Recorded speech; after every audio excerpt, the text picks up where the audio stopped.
you expecting that we might see for the final time in the regular Well, season? listen, we're going to head into a very, very busy time of the year, a very delicate, sensitive, difficult, challenging time of the year. It's not a surprise to anybody. It's one of the disappointing parts of the season. What's odd about this year, a couple of things. Number one is the regular season concludes on New Year's Eve.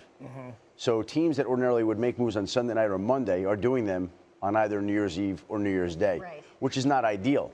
But they have to get their coaching process moving. And I think there are a number of teams already that are planning to go ahead and make changes. I think that we could see 8 to 10 head coaching changes this year, maybe more.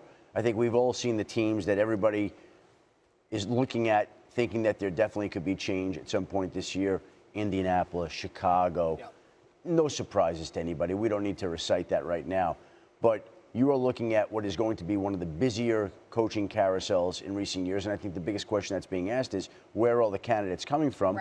But the bigger thing is there are always good candidates out there. It's up to these teams to go find them. And I think with Sean McVay coming in last year at the age of 31, I think teams will be more open-minded about hiring younger coaches in the future. He's a rare commodity, a different kind of coach, but I think he will open up some minds in that regard. But look, this is a volatile time of the year. And if you go back to 2013 and 2014 and just take a look, these coaches are set up to be hired to be fired, because these are the lists in 2013, 2014, 3-4 years ago. Just take a look at who's left in 2013.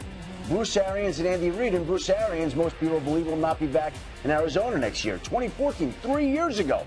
By the time this coaching cycle kicks in, there may be one guy left on that list. It's possible, conceivable. So it tells you how tumultuous this is from year to year. And when these coaches are hired, all they're really hired to do is they're hired to be fired one day, probably sooner rather than later.